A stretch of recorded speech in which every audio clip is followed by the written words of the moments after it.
Hey everybody, it's Letty. Welcome back. We are going to be doing an April reading wrap up. So today is April 11th and I have 4 books to talk about. The first book that I read in April was In Her Sights by Karen Witemeyer.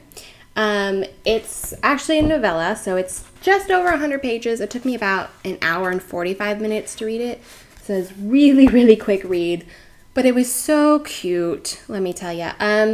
This is a novella. It's the first book in the Pink Pistol Sisterhood, which is a series where... sorry, gotta get my thoughts together. Annie Oakley has a special pink courtship pistol, she calls it, and she passes it from woman to woman, and basically... when a woman has her happily ever after, she's supposed to pass it on to the next woman. So this is the first book in the series, and it follows Tessa James and Jackson Spivey, which are both characters from previous Karen Witemeyer novels. Tessa James is from, I think I have it here, yeah, A Tailor-Made Bride. Tessa James is like, I don't know, she's 8 or 10 or so in this novel, but... the main character, Hannah, kind of takes Tessa under her wings and teaches her about sewing and things like that and lets her work in her shop. And then here she is a seamstress that dreams of opening her own shop. So she's all grown up. And then Jackson Spivey is a 12-year-old in Stealing the Preacher. So that's fun. It's kind of cute to see them all grown up and in love. And this book, I gave it 5 stars because it was just so cute and so funny. It made me smile. I loved it so much. The only thing I wish is that it was full length. You know, I would have loved to see a full length novel with these 2 characters because they're just so perfect for each other and they're adorable. Tessa is very spunky. She definitely... she may have learned to sew from Hannah, but she also got Hannah's spunk because I definitely see some correlations between those 2 characters. And then Jackson is just all sorts of fun. So I can't say much about it because it was only like 110 pages, but super cute, 5 stars, definitely recommend. The second book that I read this month was The Rose and the Thistle by Laura Frantz. I returned it to the library just yesterday, so I don't have it to hold up for you guys, but I will put an image on the screen. The Rose and the Thistle, I have been on a list at my library for it since like March. There was a long line because it was really hyped up. A lot of people wanted to read it, so I had to wait my turn for an available copy, but I finally did get it, and I read it, and I loved it, like 5 stars again. So, it takes place during the Jacobite rebellion of 1715, I want to say, and it's like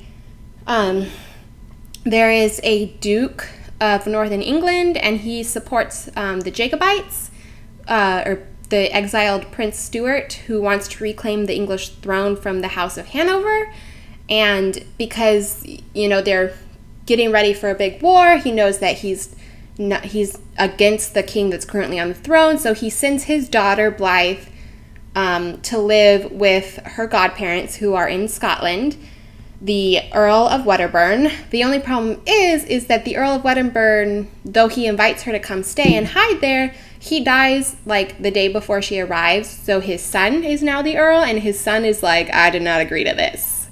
But I loved Everard and Blythe. They were amazing. They had such good chemistry, and they were so cute together. The only thing I will say this, I gave this 5 stars, but I really love history. I have a degree in history, and if you're looking for like just a fun romance kind of romp, then this is probably not the book for you because the romance itself was a real slow burn. The book focuses on like the Jacobite rebellion and the politics of the day a lot.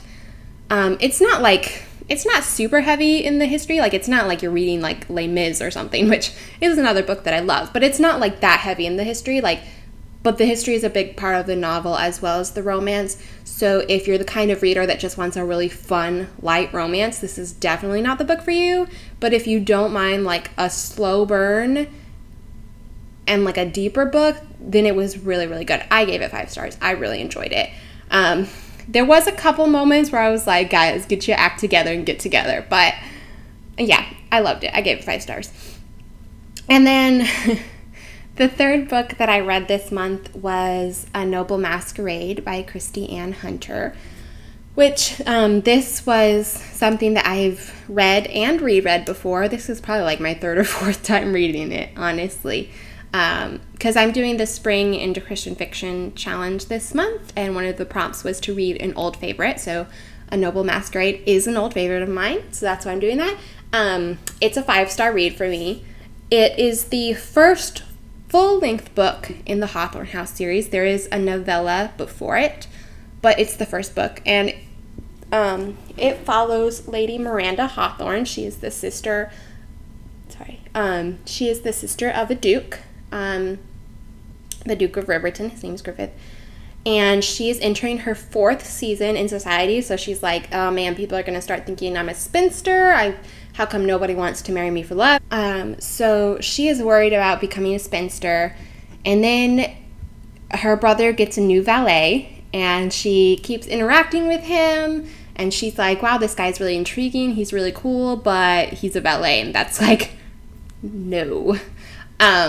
At the same time, she has been, since she was a young girl, writing journal letters to her brother's best friend, the Duke of Marshington, and he disappeared from society in university, so nobody knows where he is. It's a big mystery, but she just writes letters addressed to him, and then she tucks them under her bed. It's basically like her journal. Well, the new valet finds one of these letters and sends it off to the Duke of Marshington, who responds, and so they start up exchanging letters, and she's like, what is going on? Oh my goodness. And then he returns to town for the season, so things get crazy. And I love this novel, honestly. It has like a big plot twist in it, but it happens early on, so you kind of know about it the whole time. It's like a big part of the novel. And I remember the first time I read it, like, I knew what the plot twist was right away, and I was like, ooh, girl, this is gonna get good.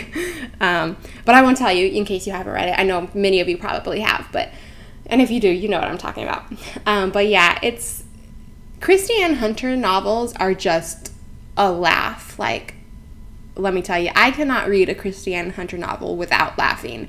They are great, and The Noble Masquerade is one of the, like, biggest ones that makes me laugh.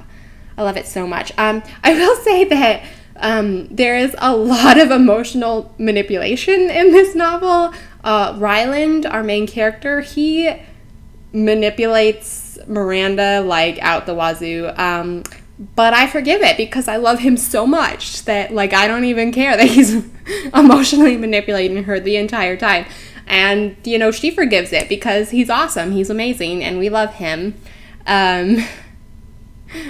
But the thing is that, like, he just doesn't know how to court a girl. Like, his friends tell him multiple times, they're like, this is not a military campaign, Ryland. Like, this is a courtship. And he's like, oh, no, I got this. And then he messes it up, and it's not good. But it all turns out well in the end, and it's great. I love him. I love Miranda, too. They're just so good, and they're so good together. And we see them, because this is the first novel in the series, we see them together throughout the series. We even see them in another series of Kristi Ann Hunters. They show up again, and every time they show up, they just steal the show because they're perfect, and I love them. So that one's obviously 5 stars, as in case you couldn't tell by all my gushing. The 4th book that I have read so far and that I just finished today is The Inn at Hidden Run by Olivia Newport. This is the first book in the Tree of Life series, and I am definitely reading the 2nd and 3rd right after this. I don't know if I'll get to the 4th and 5th this month because I have other more pressing books on my TBR, but I'm definitely reading the 2nd and 3rd. Just a quick note, like, this, I love this cover. Every single book in this series has, like, a tree cover on it like this, but they have different things falling down. Like, the next one has snowflakes, and then the 3rd one has birds. But when I did not realize this looking at, like, the image on the computer. I didn't realize it until I got my copy from the library. But these leaves are actually like a map. Like here on this page, we have a map of Memphis in 1870, which is important to the novel. And then this same map is printed on these sleeves. I don't know if you can see that very well, but it's there, I promise. So this series follows a father-daughter genealogy team. Actually, the daughter Jillian is a genealogist and the father is a family lawyer, but they kind of team up to solve family history mysteries of people they know. So this is the first book in the series. And there's this girl named Mary who shows up in their town and takes a job at the inn at Hit and Run. And it's very clear that she's running from something. So they're like, oh, we got to figure out what this is to help her because she's so young and she needs our help. And so they kind of start digging around and figure out. And it turns out that she is running from her family in Tennessee because she flunked out of medical school. And everybody in their family is doctors. And that's not a spoiler because it's right on the back. But everybody in her family is doctors, and she flunked out of medical school, so she ran away so she didn't have to face her family. They're basically trying to help her figure out why everybody in her family is doctors by going through her genealogy, so that maybe by knowing this information, they might be able to help her reconcile with her family. So what surprised me about this novel is that it's actually dual timeline. When I read the back and I read the description about the series, I didn't realize that was going to be the case. But like, I just thought it would be this present day people searching out her genealogy, like kind of like a mystery novel. But what actually happens is that they're searching the genealogy in the present day, but then we're also getting chapters from 1870, which is basically the mystery, like solved, like what they're actually searching for, we're seeing as a story play out as well. So it's dual timeline, which I didn't realize it was going to be, but that's cool. And I will say that they're evenly paced. The present day and the historical storyline are evenly paced, so we don't see like the resolution of the mystery until the end. So it's not like we already know what they're trying to solve. Like, it goes along hand in hand with each other, so nothing is solved too early, so that's good. I will say though that I kind of wish that the mystery of the present day takes a little more precedence, because for a lot of the novel it just kind of seems like Nolan, the father, he really wants to get on this mystery, and so he's like, and he being the family lawyer, like, he's not actually looking for the mystery himself. That's Jillian's job, but he's kind of talking to Mary and kind of counseling her a little bit, and he's like, this is super important. But Jillian for most of the novel is like, I want to help, but I've got a lot of work. So we don't actually see her digging into the mystery that much until like the very, very end. So like when I read the back, I kind of expected this to be a novel where they're like following a trail of like a genealogical trail, almost like a treasure hunt type novel, except with family history. Like, that's what I was expecting, and it's a little different from that. I don't know what the rest of the books in the series are going to be like. Maybe this one, because it's the first book, we really have to push her into it or something. I don't know. But yeah, so I kind of expected a little more of that. Also, the dialogue in the present day felt really choppy to me, and like, I don't know, it felt like a lot of things, like they would say something and then a lot more was implied, so then it made the actual conversation kind of choppy. And on the one hand, I get it, because in the present day we speak in a lot of run-on sentences or sentence fragments, and we just kind of expect the other person to know what we mean. Versus, like, if you read a historical novel, their sentences are a lot more proper than ours. And so I kind of get why there was a difference between the historical storyline and this storyline and the present day storyline when it comes to dialogue. I just kind of wish we had a little bit more clear dialogue in the present day storyline. So I gave it 3.5 stars because it was cute. There were some things that I wish could have been better, especially in the present day storyline and in the mystery aspect, like I said. So yeah, I mean, I liked it. I don't think this would be something that I would ever reread, so 3.5 stars. And we'll see what the next 2 books are like, and I will let you know when I finish them. Hey y'all, we are going to finish up our April reading wrap-up. And first of all, I just want to say that I had some things come up towards the last half of April that kept me really, really busy. So I did not finish the Spring into Christian Fiction readathon that I was supposed to be doing. In total, I only read 9 books this month. So not as much as I usually do, but I was busy with a project and it was a really good project. So, not feeling guilty for that at all. But I will let you know what I read this month. And stick around till the end of the video because I have some exciting news for the channel. Or at least I think it's exciting. So we left off earlier this month with The Inn at Hidden Run by Olivia Newport. And the next book I read was book 2 in that series, In the Cradle Lies, but I DNF'd it. Now, I do not often DNF books because I have a thing about closure. I really, really like to know how things end, so it really kind of bugs me when I DNF stuff, like because I want to know how it ends even if I'm not enjoying it. But In the Cradle Lies, I just found it really boring, and I just didn't care at all. And I did read like the last chapter because 1, I have to have closure, and I could not imagine myself finishing the book, so I read the last chapter. And 2, I thought, hey, maybe if I know how it ends, like if I know what I'm looking forward to, it'll give me the push to get through. But it did not. Even knowing how it ends, I didn't care, like, at all. So I DNF'd that.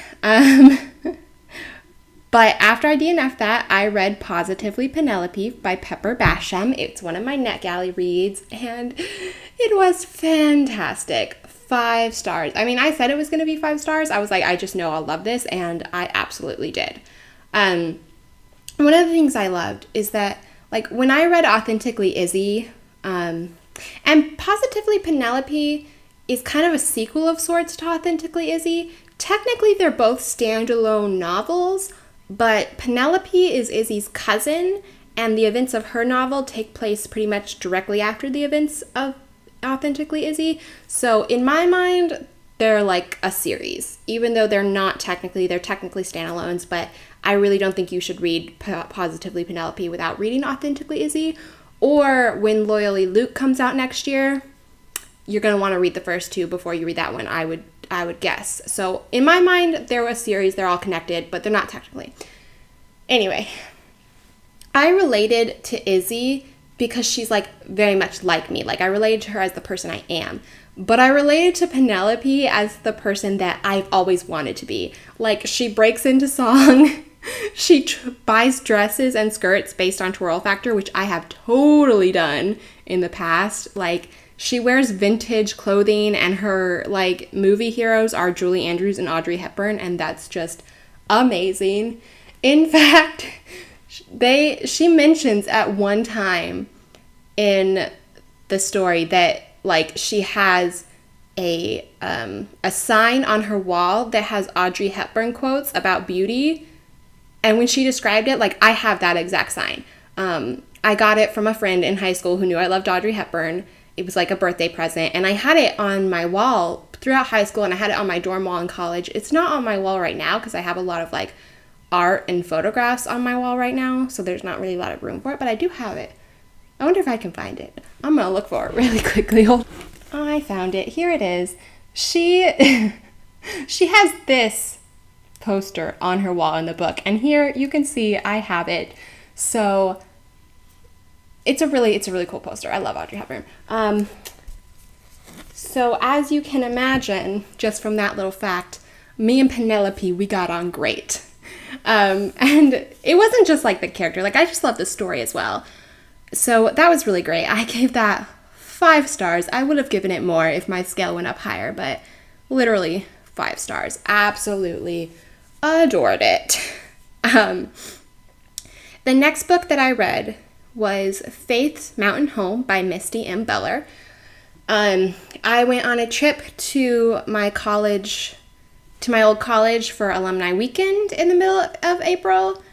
And I went with my mom because she's also an alumni of that college, but she mainly went to see her granddaughters because my brother is the head of security for the college. So we got a trip to see my brother and his wife and their 2 daughters for the weekend.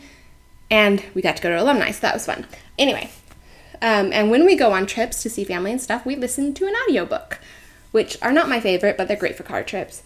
And so when I was looking through my library's audiobook options, this one came up, and I read the description. It's technically the 4th book in the series, and I've never read a Misty and Bella before. But I read like the descriptions of each book in the series, and I didn't find like any repeated names or anything like that. So I was like, oh, they're probably, one of those series that it's okay to read them out of order. I was wrong. I was definitely wrong. Like, this book kept referencing things that happened in the previous book. And so I was like, should have read the first books in the series. But those ones weren't available in audiobook, which is why I chose this one. Luckily, it referenced the events of the previous book enough that you were able to figure out what happened. And so it wasn't like you were very confused during this books, but you definitely felt like you missed something.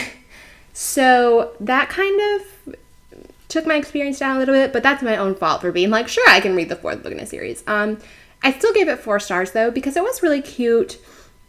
I really loved the Native American little girl, Bright Sun. She was awesome. I loved her. I wanted to see more of her. She was amazing. So yeah, I gave that one 4 stars. The next book that I read was Summer of the Midnight Sun by Tracie Peterson. And this is one that I've read before.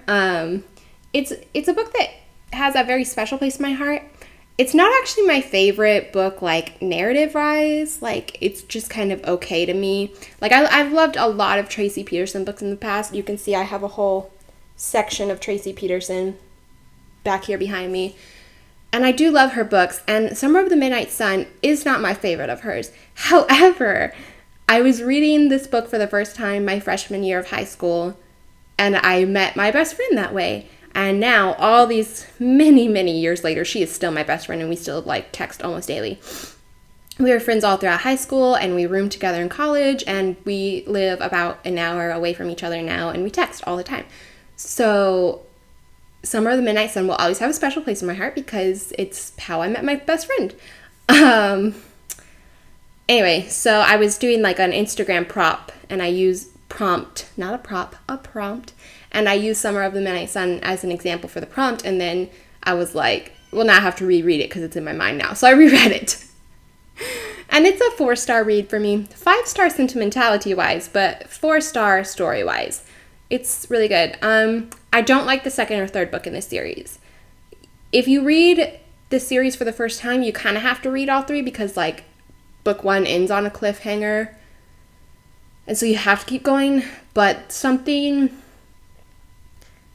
happens in book 2 that is a trigger warning that I really, really don't like, and so it's, one of my least favorite Tracie Peterson books, and then the 3rd book I just found really boring. But the first book is really good, and I would suggest it, but you have to be prepared to read the rest because it ends on a cliffhanger. Okay. The next book I read was The Swindler's Daughter by Stephenia H. McGee. Hope I said her name right. This is another NetGalley arc for me, Positively Penelope. I got this one off of NetGalley. Although by the time I upload this video, it'll already be out because it comes out May 1st or 2nd. This was a really cute book. I really enjoyed the faith content of it. It was really short. My NetGalley arc was only 185 pages. So it was super short. But I didn't really feel like we missed out on much. A lot of times when I read a really short book, I'm like, wow, I really wish they could have developed these things more. I didn't feel like that this way. I felt like even though it was short, it was paced really well, which I appreciated. So that was really good.